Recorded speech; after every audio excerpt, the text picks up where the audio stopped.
কোথায় সন্দেশখালীর দাপুটে তৃণমূল কংগ্রেস নেতা শাহজাহান শেখ? তদন্তকারীদের একাংশের দাবি সন্দেশখালীর তৃণমূল কংগ্রেস নেতা গা ঢাকা দিয়েছে বাংলাদেশে, আর সেই কারণে ইতিমধ্যেই সীমান্তবর্তী এলাকায় কড়া নিরাপত্তা জারি করা হয়েছে। অন্যদিকে বিএসএফকেও সতর্ক থাকতে নির্দেশ দেওয়া হয়েছে।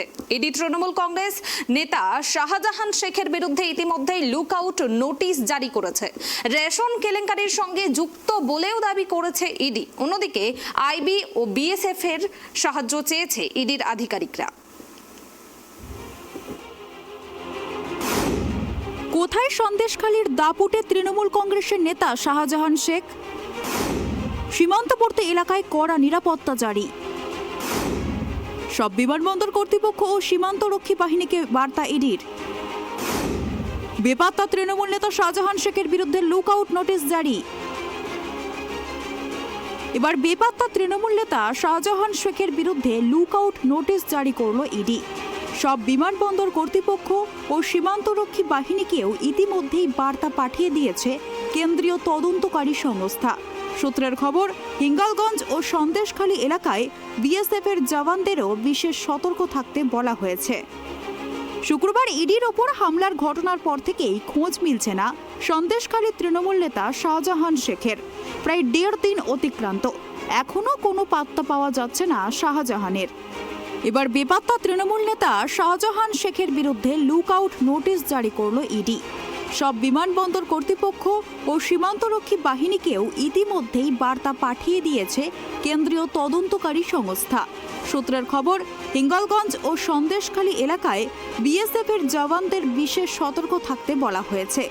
গতকালের ঘটনার পর থেকে প্রায় 1.5 দিন অতিক্রান্ত, কিন্তু যাকে ঘিরে এত বিতর্ক, যাকে ঘিরে এই যাবতীয় ঘটনা, সেই শেখ শাহজাহানের টিকিও খুঁজে পাওয়া যাচ্ছে না। এমন অবস্থায় এবার শেখ শাহজাহানের সন্ধান পেতে লুকআউট নোটিশ জারি করল ইডি। যে সন্দেশখালীতে তাকে নাকি এলাকার লোকজন দেবতার মতো পুজো করেন, সেই শেখ শাহজাহান নিজের সাম্রাজ্য ছেড়ে গেলেন কোথায়? এখন এটাই সবথেকে বড় প্রশ্ন। এদিকে শেখ শাহজাহানকে যারা দেবতা তুল্য মানেন, সেই অনুগামীরাও মুখ খুলতে চাইছেন না কেউই। তাদের বক্তব্য, শেখ শাহজাহান ভীষণ ব্যস্ত মানুষ, সঠিক সময়েই নাকি নিজেকে নির্দোষ প্রমাণ করে ফিরবেন তিনি। উল্লেখ্য, সন্দেশখালী হিঙ্গলগঞ্জ এলাকা বাংলাদেশ সীমান্তের একেবারে কাছাকাছি। সেক্ষেত্রে তিনি বাংলাদেশে চলে গিয়েছেন কিনা সেই প্রশ্নও একেবারে উড়িয়ে দেওয়া যাচ্ছে না। পাশাপাশি অপর একটি সূত্র মারফত জানা যাচ্ছে, সন্দেশখালী এলাকায় একাধিক আস্তানা রয়েছে এই তৃণমূল নেতার। সেই গোপন আস্তানাতেও থাকার সম্ভাবনা একেবারে অমূলক নয় বলেই মনে করছে ওই সূত্র। ইডি সূত্রে খবর, নোটিশটি সমস্ত বিমানবন্দর ও বর্ডার সিকিউরিটি ফোর্সের দপ্তরে পাঠানো হয়েছে। অন্যদিকে বাংলাদেশ সীমান্তবর্তী এলাকায় বিএসএফ চৌকিগুলিকে সতর্ক থাকতেও বলা হয়েছে। সূত্রের খবর, শুক্রবার শাহজাহান শেখের বাড়িতে যখন ইডি আধিকারিক ও কেন্দ্রীয় বাহিনীর জওয়ানদের আটকে দিয়েছিল স্থানীয় বাসিন্দারা, সেই সময় থেকেই এলাকা ছাড়া তৃণমূল নেতা। তারপর থেকেই আর তার কোনো খোঁজ পাওয়া যায়নি। রেশন দুর্নীতি মামলার তদন্তে শুক্রবার তৃণমূল নেতার বাড়িতে যায় ইডির 5 সদস্যের একটি দল। কিন্তু সরবেরিয়া গ্রামে শাহজাহান শেখের বাড়িতে পৌঁছানোর আগেই ইডি ও কেন্দ্রীয় বাহিনীর সদস্যদের আটকে দেয়া হয়। ঘিরে ধরে স্থানীয় বাসিন্দারা, যারা নিজেদের শাহজাহানের অনুগামী বলেও দাবি করেছিল। সেই সময় স্থানীয়দের হামলায় আহত হয় ইডি আধিকারিকরা। তাদের ব্যক্তিগত ও অফিসের সম্পত্তি নষ্ট করে দেয় হামলাকারীরা। ভাঙচুর করা হয় গাড়িতেও, যদিও এই সময় পুলিশের দেখা পাওয়া যায়নি।